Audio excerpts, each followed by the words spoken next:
इससे पहले जो वीडियो बना रहा था उसको डिलीट करना पड़ा, फिर फ़ोन की स्टोरेज खाली करनी पड़ी, बीच में रुक गया था camera. Anyways to the point, लोगों का भाई इतना सारा क्वेश्चन आता है कि भाई तू इतना सब कुछ है। मैंने पहले इससे पहले वाला वीडियो मैंने गुस्से में बनाया था, बहुत शांति से बनाऊंगा कि भाई ये वो है, लोग इतना आगे बढ़ चुके हैं, हम कैसे स्टार्ट करें, हमें तो कुछ आता नहीं है, लोग पता नहीं क्या क्या रिएक्ट वगैरह सीख रहे हैं, एंगुलर वगैरह सीख रहे हैं, तो बहुत छोटे वर्ड हो गए आज के टाइम पे, बट फिर भी लोग का दिमाग उड़ जाता है कि भाई ये यूज़ कर रहे हैं, हमने तो स्टार्ट भी नहीं किया है, हम क्या करें, पहले वेब से स्टार्ट करें या पहले एंड्रॉयड में जाएं, ये इधर उधर सब। लोगों को लगता है सब कुछ अलग है, अलग नहीं है, सब एक है भाई, सब एक है। The concept, the core concept of computer science is same,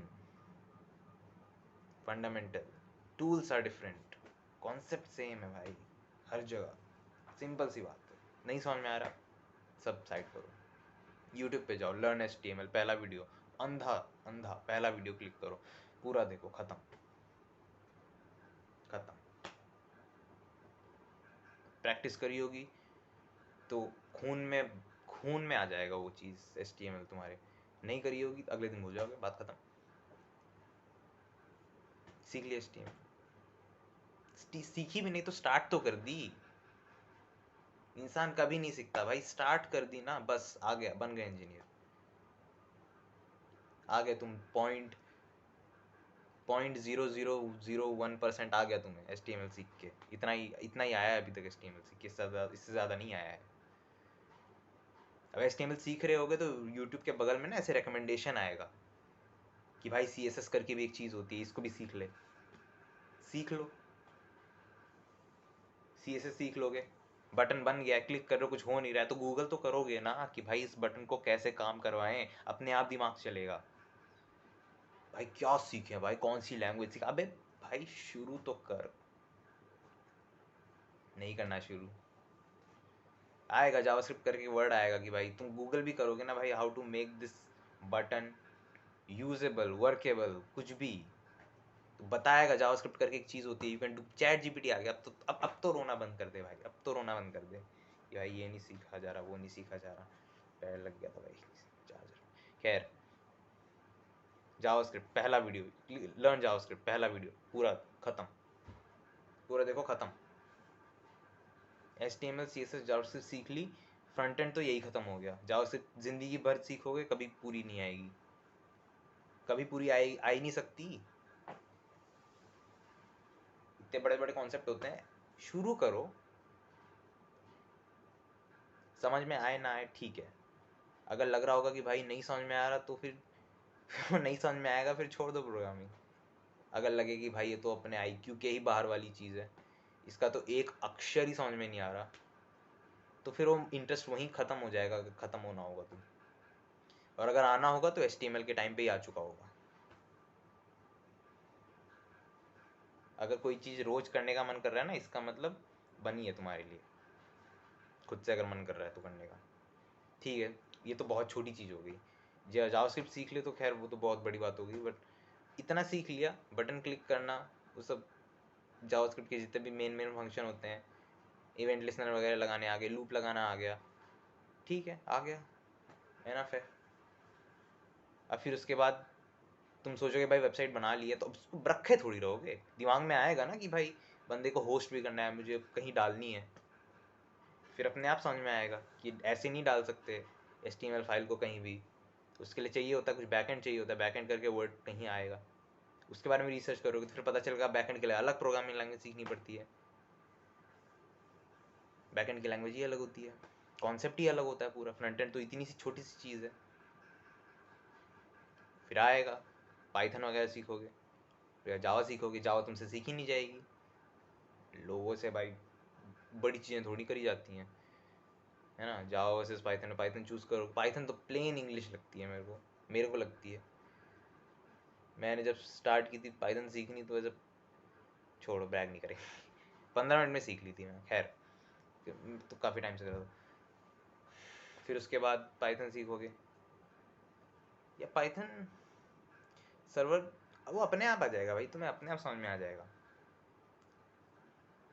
Python सीखोगे, गूगल करना पड़ेगा अपने आप, तब जाके वो टर्म्स दिखेंगी, गूगल करोगे हाउ टू मेक वेबसाइट, वो अपने आप बताएगा कि भाई ये फ्रंट एंड होता है, ये बैक एंड होता है। फ्रंट एंड तुमने सीख लिया है, चलो HTML CSS या फिर जो भी है, उसमें मॉडर्न फ्रेमवर्क्स आ गए हैं, रिएक्ट वगैरह। अगर होगा तुम में इतना वो तो सीख लोगे, नहीं भी सीखोगे तो चलेगा, इस टाइम पे चलेगा, स्टार्टिंग कर रहे हो ना अभी। बैक एंड पे आओगे, पाइथन सीख लिया है, चलो ठीक है सीख लिया है। अब उसमें अपने आप जब गूगल करोगे ना how to make a website in Python, तो अपने आप ऐसे वर्ड देगा, वो जैंगो करके देगा, फ्लास्क करके देगा। फिर तुम्हारे दिमाग में आइडिया आएगा कि भाई जैंगो सीखूं, फ्लास्क सीखूं। एक हफ्ता एक महीना तुम यही सोचते रहोगे कि भाई जैंगो सीखूं या फ्लास्क सीखूं। मैंने खुद लिटरली आई थिंक 5-6 दिन, 3-4 दिन या 5-6 दिन बैठ के सोचा था ये कि भाई जैंगो में इन्वेस्ट करूं या फ्लास्क में इन्वेस्ट करूं। आंसर पता है लास्ट में क्या आया? कहीं से तो स्टार्ट कर ले। फिर जैंगो की वेबसाइट पे गया, ऑफिशियल फ्लास्क की वेबसाइट पे गया, कुछ समझ में नहीं आया। फिर यूट्यूब पे सर्च करोगे जैंगो वर्सेस फ्लास्क, हजारों वीडियोस हैं जो एक्सप्लेन कर रहे हैं भाई दोनों में अंतर क्या है। एक ही बात बंदा बोल रहा है, सब बंदे एक ही बात बोल रहे हैं, जो 1000 बात बोल रहे हैं वो भी कुल मिला के एक ही बात बोल रहे हैं। फ्लास्क में तुम्हें सब कुछ खुद करना पड़ता है, वो तुम्हें फ्रेमवर्क दे देगा, बट तुम्हें सब कुछ करना खुद पड़ेगा स्क्रैच से। जैंगो बहुत फुल फ्लेज स्केलेबल वेबसाइट्स बनाने के लिए होता है, उसमें ऑलरेडी तुम्हें बहुत सारी चीज़ें मिलेंगी। फ्लास्क का लर्निंग कर्व छोटा है, तुम स्टार्टिंग छोटी से करोगे और तुम उसको आगे जाके स्केल करना चाहो तो कर सकते हो। जैंगो में तुम्हें ऑलरेडी बहुत सारी चीज़ें एक साथ सीखनी पड़ेंगी और तब जाके तुम उसको यूज़ कर सकते हो। ये सेम डिफरेंस रिएक्ट और तुम्हारे एंगुलर में भी, अगर बैक फ्रंट एंड की बात करें तो react is like a library छोटी मोटी, अगर तुम्हें फ्रंट एंड अपनी लाइफ में ईजी करना है बनाने के लिए तो उसको यूज़ कर सकते हो। बट अगर तुम्हें full fledge proper scalable website बनानी है, स्केलेबल का मतलब मेरा ये नहीं है कि भाई 10 यूज़र 100 यूज़र, नहीं, स्केलेबल ये नहीं है। स्केलेबल इज़ लाइक 10,000 यूज़र, और 10,000 यूज़र नहीं भी हैं, मान लो 10 यूज़र भी हैं, तो 10 यूज़र का डेटा इतना ज़्यादा हो, इसको मैनेज करना इज़ लाइक बहुत ज़्यादा। अगर तुम्हें कॉम्प्लेक्स अगर फ्रंट एंड बना रहे हो है ना, बैक एंड के साथ उसका इंटीग्रेशन बहुत कॉम्प्लेक्स होने वाला है, API एकदम खतरनाक खतरनाक बनने वाली हैं। तुम नहीं चाहते भाई हर एक चीज़ के लिए मैं बाहर से थर्ड पार्टी कुछ यूज़ करूँ, तब यूज़ होता है। अब हम बिगिनर की बात तो छोड़ ही चुके हैं, बिगिनर तो हो गया है भाई। एक बार तुमने कुछ भी सीख लिया तो अपने आप वर्ड्स आते रहेंगे आते रहेंगे आते रहेंगे आते रहेंगे। यूट्यूब को खुद समझ में आ जाएगा कि तुम कोडर बनने वाले हो, गूगल को खुद समझ में आएगा कि तुम कोडर बनने वाले हो। आएंगी चीज़ें वैसी, दिमाग चलेगा उस जगह पे। बैठ के सोचोगे कि भाई वेबसाइट तो बना ली है, एंड्रॉयड वालों का क्या आएगा? फिर एक वर्ड आएगा वेब व्यू करके, फिर तुम वेब व्यू वाले छोटे मोटे ऐप बनाओगे जिसमें वेब व्यू खुलेगा, फिर वो वेबसाइट जो तुम्हारी वो फ़ोन में खुलेगी, stuff and stuff and stuff. फिर तुम्हें लगेगा यार ये तो खाली एंड्रॉयड के लिए बना है, iOS के लिए मैं क्या करूँ? फिर वहाँ से नई नई वर्ड्स आएंगे, अपने आप सब आएगा। स्टार्ट करो। खैर, इंटरमीडिएट की बात करें, इंटरमीडिएट लोगों का सबसे बड़ा यही होता है कि दिस वर्सेस दिस। इंटरमीडिएट लोगों का यही इशू होता है, दिस वर्सेस दिस, कि भाई हम ये यूज़ करें या ये यूज़ करें। कर हम दोनों सकते हैं, क्योंकि अब तो कोडर बन गए हैं, केपेबिलिटी दोनों करने की है। हैसियत मेरी है कि मैं दोनों कर लूँ, पर इन्वेस्ट किस में करूँ? इन्वेस्ट करने से डर लगता है, मेरे को भी लगता था, अभी भी लगता है, झूठ नहीं बोलना है, अभी भी लगता है। अभी कुछ दिन पहले ही सोच रहा था मैं कि भाई कुछ तो पाइथन में दो दो लाइब्रेरीज थी, सिंपल सी कोई प्रोजेक्ट बना रहा हूँ, दो लाइब्रेरीज थी, आई थिंक ML की थी वही दो लाइब्रेरीज। अब दोनों को बैठ के मैं डिसाइड कर रहा हूँ भाई कौन सी लाइब्रेरी यूज़ करूँ अपने पैकेज में, कौन सी लाइब्रेरी यूज़ करूँ। डर लगता है भाई टाइम इन्वेस्ट करने के लिए। कर दो इन्वेस्ट, किसी में भी कर दो, जो भी इंस्टिंक्ट आए कर दो, किसी में भी कर दो। इन्वेस्ट करने के अलावा 20s में इंसान के पास टाइम के अलावा है क्या? पैसे हैं तुम्हारे? नहीं है तो टाइम इन्वेस्ट करो, जो है इन्वेस्ट करने के लिए वो इन्वेस्ट करो, है ना। और बाकी टेक स्टैक, भाई लोग कहते हैं टेक स्टैक कौन सा उठाया भाई, टेक स्टैक कौन सा उठाया। टेक स्टैक में मेरे ख्याल से यार ये सोचना छोड़ दो, जो स्टैक वाला एक माइंडसेट होता है ना, मैं मर्न या मीन, वो स्टार्टिंग के लिए ठीक है, बट तुम्हें एक चीज़ समझनी पड़ेगी कि तुम्हें पर्सनली जो भी फ्रंट एंड यूज़ करने का मन करता है, भले वो वनीला हो, वनीला जावास्क्रिप्ट या सिंपल सी jQuery लगा के कर ली, उसको यहाँ रखो, एक फ्रंट एंड उठाओ, कोई सा भी, एक बैकएंड उठाओ, कोई सा भी कोई सा भी कोई सा भी, ऐसे दिमाग में चिपका के मत रखो ये आइडिया कि यार मेरे को, मैं मोंगोडीबी यूज़ कर रहा हूँ तो मैं उसके साथ एंगुलर ही यूज़ करूँगा।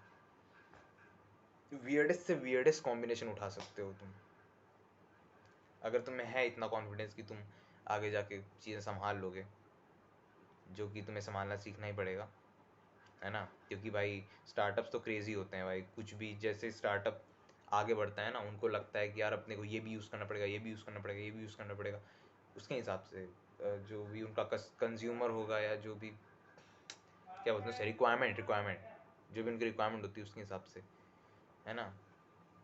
उनको लगेगा कि भाई चलो एक काम करते हैं, एंगुलर यूज़ करते हैं और उसके साथ पोस्ट एसक्यूएल यूज़ करते हैं, फिर उसके साथ एक काम करेंगे, ये वाला भी कोई लाइब्रेरी उठा लेंगे, उसको भी यूज़ कर लेंगे, जबकि दोनों का कोई कभी ज़िंदगी में किसी ने कुछ का कोई कॉम्बिनेशन नहीं है, बट फिर भी लोग यूज़ करेंगे।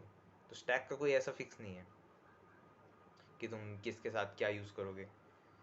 जैसे कि मैंने एक आर्टिकल लिखा था बहुत पहले की बात है, 2020 नहीं 21 में एक आर्टिकल लिखा था मैंने कि भाई रिएक्ट को जेंगो के साथ कैसे इंटीग्रेट करें।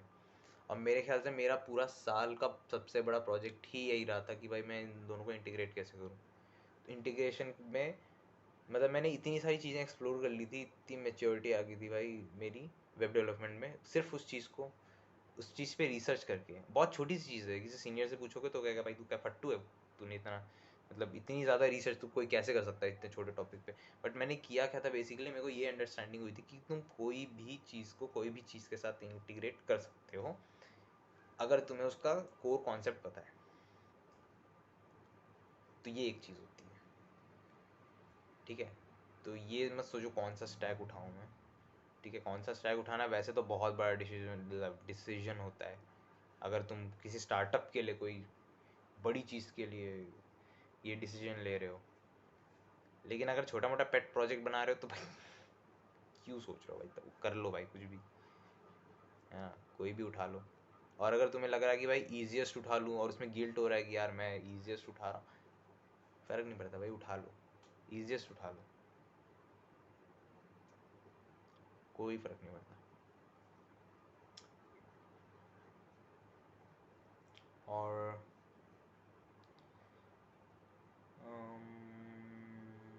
हाँ बस यही है। और मेन तो, हाँ एक और बात मैंने जो बोली थी, वो बात मैं ये बोली थी कि लोगों को लगता है कि भाई ये सब चीज़ें बहुत अलग हैं, है ना। क्लाउड हो गया लोग कहते हैं भाई हमें तो क्लाउड इंजीनियर बनना है भाई, क्लाउड इंजीनियर बनना है, हमें वेब डेवलपमेंट में नहीं जाना, हमें क्लाउड इंजीनियर बनना है। मतलब तुम क्लाउड इंजीनियर बन जाओगे, तुम्हें ये नहीं पता होगा रिक्वेस्ट क्या होती है, रिस्पॉन्स क्या होता है, तो क्लाउड से क्या भेजोगे फिर, रिस्पॉन्स ही तो भेज रहे हो। ये कॉन्सेप्ट किस चीज़ का है, वेब डेवलपमेंट का ही तो है भाई। सबको सब कुछ आना चाहिए, छोटा छोटा करके, थोड़ा थोड़ा करके। जो बंदा क्लाउड संभाल रहा है उसको ये तो पता होगा ना कोई की वेबसाइट होती क्या है, उस लेवल पे नहीं पता होगा। जो बैकएंड इंजीनियर है, हो सकता है उसको फ्रंट एंड के एनिमेशंस करने ना आते हों, पर उसको ये तो पता है ना कि एनिमेशन हो कैसे रही है, इसमें यूज़ क्या क्या हुआ होगा। सब कुछ एक ही है भाई, ठीक है। सर्वर्स वगैरह सेटअप कैसे किए जाते हैं, तुम्हें लगता है तुम वेबसाइट बना लोगे और तुम्हें पता ही नहीं होगा कि सर्वर्स वगैरह कैसे हैंडल किए जाते हैं, है ना। जब एक बंदा ब्राउज़र पे कोई भी डोमेन टाइप करता है, एंटर दबाता है, तो बैकएंड पे क्या क्या होता है, तुम्हें लगता है तुम्हें इन सब के बारे में जानने की ज़रूरत ही नहीं है, जस्ट बिकॉज तुम कोई, क्योंकि तुम्हारा काम तो सिर्फ सॉफ्ट वेब डेवलपमेंट का है ना, तो तुम्हें क्लाउड की क्या ज़रूरत है, सब ज़रूरत है। टीम में क्लाउड वाले के साथ बैठ के बात कैसे करोगे फेस टू फेस, अगर पता ही नहीं होगा होता क्या है तो। अपस्किल कर भाई, अपस्किल, बैठ के यहाँ पे वो करने से नहीं भाई, हम तो बहुत छोटे हैं भाई, छोटे ही रहोगे, वो छोटे, मैं भी छोटा हूँ, सब छोटे हैं भाई। बड़ा कौन है बड़ा वो है भाई जिसने फर्स्ट टाइम बनाया था इस चीज़ को, जिसके दिमाग में आया है, वो है बड़ा। बाकी सब तो ऐसे ही है भाई, फॉलोअर्स हैं बाकी सब, ठीक है। चलो, पता नहीं कहीं डालूंगा कि नहीं मैं, बकवास ही कर रहा हूँ मैं इतनी देर से। आता तो मुझे भी कुछ नहीं है अभी। डीएसए नहीं आता भाई, डीएसए ने ऐसी तैसी कर रखी भाई, बाढ़ में जाए।